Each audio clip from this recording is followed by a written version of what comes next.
brought together for the Parliament building is that they had so many challenges to face in trying to design this new building.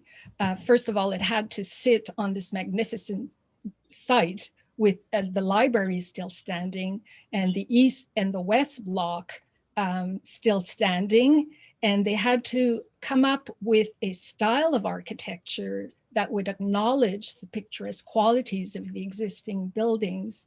They had to bring in the new technology of the time and address, obviously, fire protection. So they blended two styles of architecture, the Beaux-Arts and the Gothic Revival, to create what I think is a unique Parliament building that fits within that setting. And I think that's what is remarkable with architects who are able to take cues from the setting, from the landscape, from the surrounding, and create a building that fits that particular site.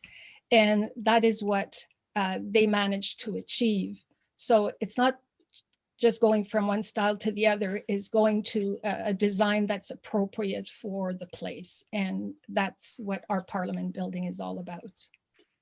I think that's what's interesting about it, because you can't say that it's one kind of style. I think we're always searching for, what is it? Is it Gothic Revival? Is it something that's using the Canadian Shield rock because it wants to look as though it's growing out of it? And I'm always very proud of our building when I go and see other people's parliaments or their where they have their seat of government. I compare ourselves to the Australians. They kind of went underground in Canberra, and theirs is not something that you look at and you think grows out of the ground. That's what I really love about ours. And I think that these architects, that particularly Pearson's vision, was really something that tried to put together what people were used to. And you have to remember that, after all, they're building a public building. There probably is not the latitude to say, I'm just going to do whatever I think is great. There's what I find interesting about it is there's not a lot of ego in this building. And architects are certainly not known for their lack of ego. And in this particular framework, I think some people might say, the purists might say, it's a mishmash. On the other hand, it's what's ours and what was built after a fire. You know, there's what is saved after a fire when you have an anchor already, like the wonderful library, and you have the east and west block, and it's set off in this thing, which is, you know, basically should be a square, right? Yeah, what I think too, what makes the Parliament building special from all other buildings in the world is the space that it's been built on, and the fact that, I don't know, I remember doing the site selection for the gallery and the Museum of Civilization when I first started, and I had to do different sites.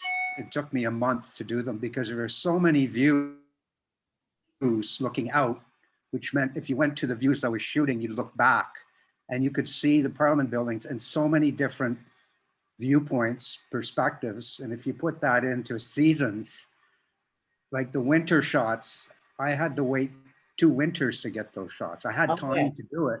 Yeah. But if you have time to do anything, then you're going to be happy with what it comes. If you don't have time, you're almost wasting your time because you're not really getting what you want, if that makes any sense. Yeah. So I think in a picturesque setting, like the landscape architects talked about, there's no other building, Gothic or modern or contemporary, that has that setting. And I think that's what makes it special. I agree with you. I haven't seen anything in my travels that matches our Parliament buildings. Because of that, that it's not because it's about its architecture, it's not because it's on a cliff, it's the wholeness of it.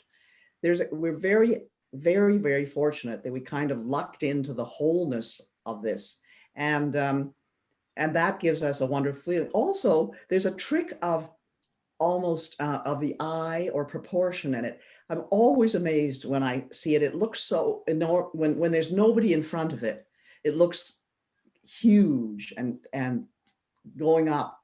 And then as soon as you see people in front of it, the scale changes. And I've always loved that about our Parliament buildings. There's a scale. It's not an unhuman scale because it rises up like that. When you see people in front of it, it really makes you understand that it is to human scale. It's not something that is a grandiose dream of something. It's very, very terrien, you know, it's very, very attached. And I think that's what makes it wonderful. But it's very hard to capture that in a book, and you have managed to capture it. And you're sitting in front of, you know, that perpendicular Gothic there, which is really one of the things that really strikes you. And I was very happy to see that on the cover. I think that's a very exciting look at it, because it's like the interior holding up what we see always as a visible exterior. The photography that William did, I can attest to his artistry, because I was with him on some of his shooting exercise. And when he does his photography, he is so concentrated, and he always looks for an angle that other people have not captured. It's really finding the meaning of that space and capturing in another angle. And I remember once he was doing exactly that shot, the shot of the rotunda, and I was with him, and I had another shot in mind, and I was going to ask him, okay, we can do that after. And he said, Liette, I am meditating, I am concentrating. So he was really focused on capturing the perfect moment. So I can attest to this passion that he has to capture really the essence. And it was extraordinary to work with him, beside him when he did a lot of the shots. Well, thank you so much, all of you. I've enjoyed our being able to chat together about it, and I'd like to carry it on. And maybe when we can meet again, we can go to the make-believe parliamentary restaurant that there is now and discuss that all together. That would be really fun to do. Thank you so much.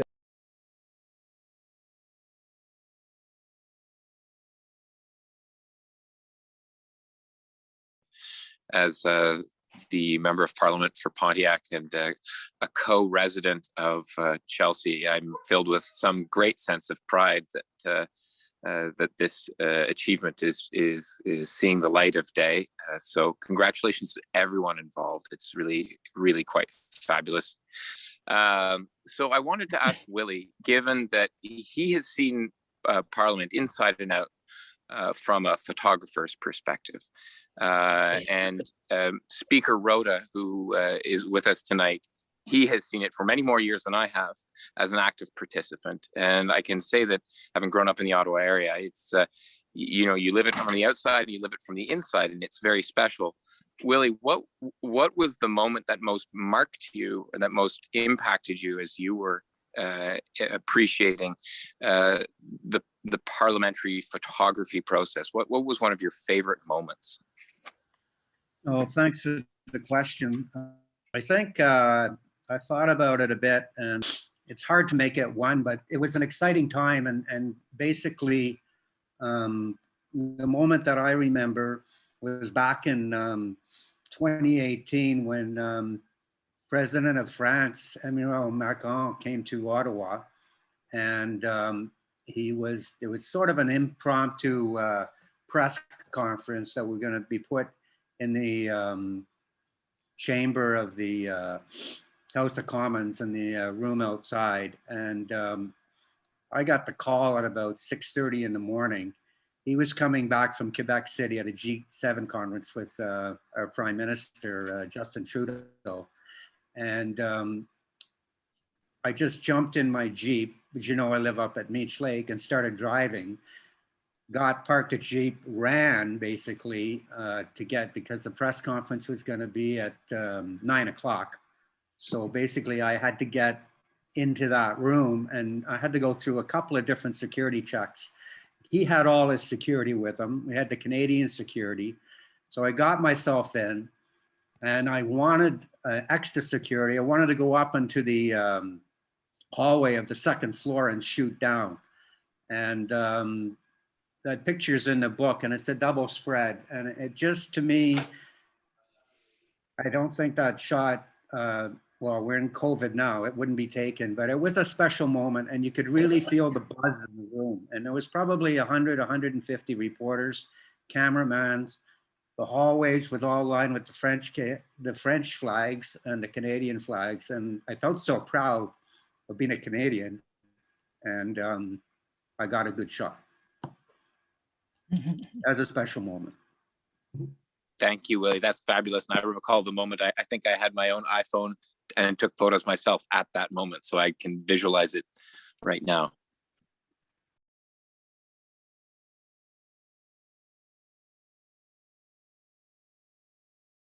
Absolutely not.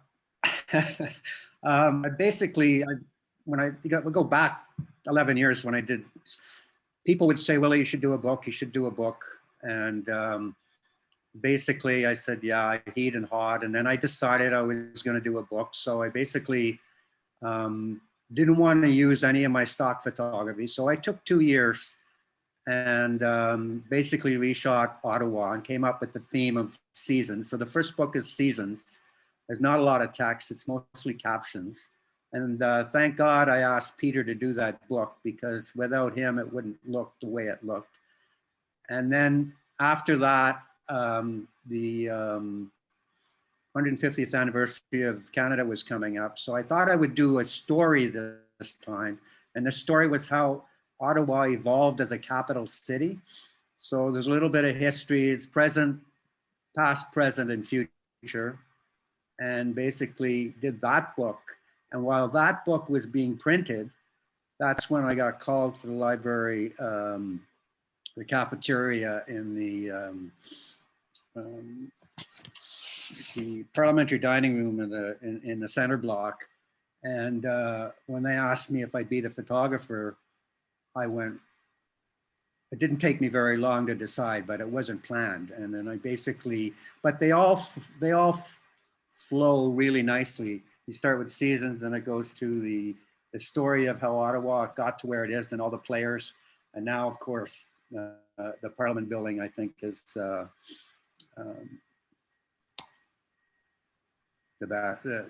cream of the crop, I guess you'd say.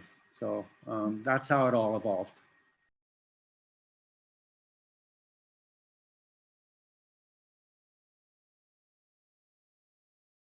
Great. Oh, that's great that somebody remembers that presentation. Yes. Well, one of the challenge when they built the center block, the new building, as you all know, it was during wartime, and so there was a shortage of material. And there was a shortage of craftsmen because most of the men were gone to war efforts. And a lot of the metal, especially copper, was used for war efforts. So some of the challenges we saw when we started the investigation on the Parliament building was a lot of the problems were caused because of first of all, the copper roof was too thin. The way it was assembled was too stiff. So there was a lot of no expansion. So there was cracking, therefore water was coming in. The joints on the masonry, unfortunately, they were not maintained properly over time or not the appropriate maintenance was done. So the joints would open up and then water would come in. And one of the chapters in the book explores a lot of the issues that are faced for the rehabilitation project and how these will have to be addressed, and they will be addressed as the renovation, the rehabilitation project goes ahead.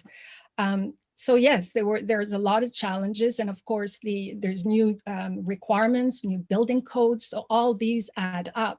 So Public Services and Procurement Services Canada, or Procurement Canada have quite a challenge to bring all this together to address all of the issues. And there is a chapter also in the book that addresses the evolution of the building and the changing new codes, and how we have also evolved in our thinking in the conservation of these cultural resources. So thank you for this question, whoever it is that remembers at the House of Commons. It's great that you have such a recollection. Thank you.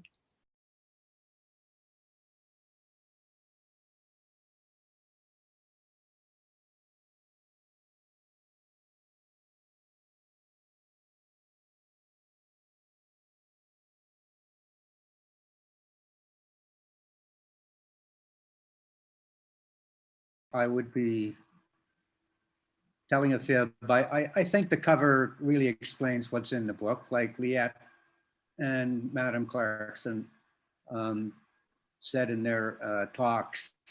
It really is the optimum of the Parliament buildings, because basically my whole life I've been inspired by nature. And when Pearson was designing the building, he compared certain parts of the building with nature. Like when you go into the memorial chamber and you walk into the room and there's all the stained glass, and you look up and you see the light coming in.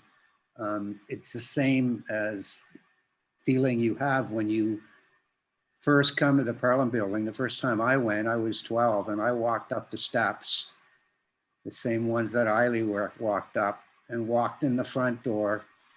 And the first thing I saw was the Confederation Hall, and you have to look up.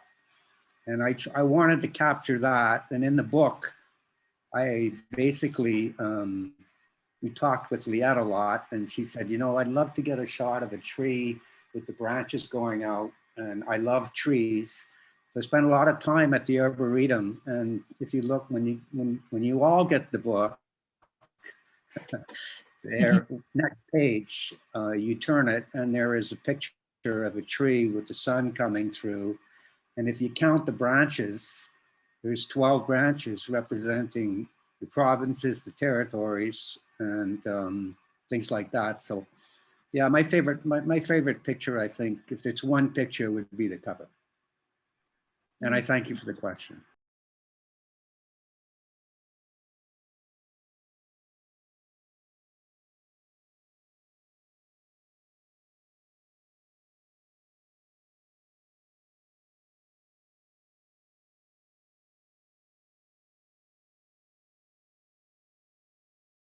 The season really depends on the time of day.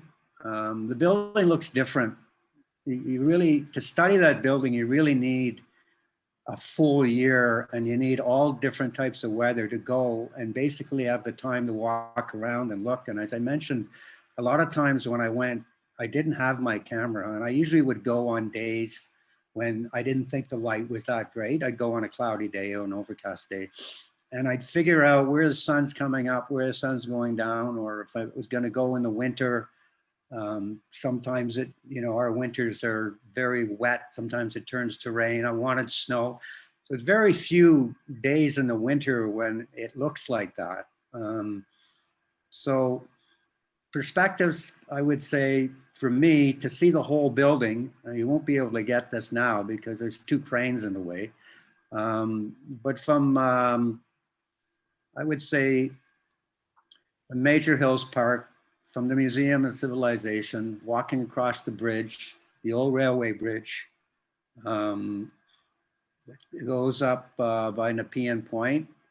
And I even think it's beautiful just coming from within the cities. If you look up O'Connor Street, you see the West Block. If you look up Metcalfe Street, you see part of the Center Block. And again, it depends, if you go there in the summer and you go, say, from now until the middle of June, and you go between 5 and 9 o'clock, you're gonna get some good photography, because it's basically, it's how it's lit.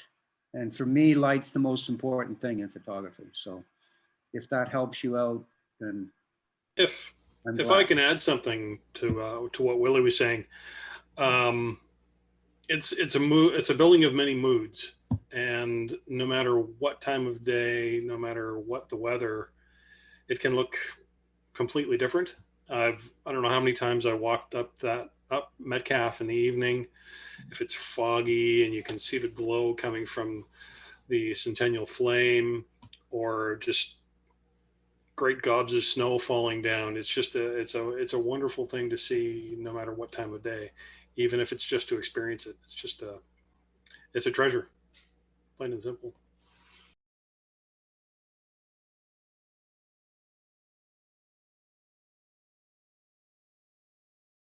Do you have a week?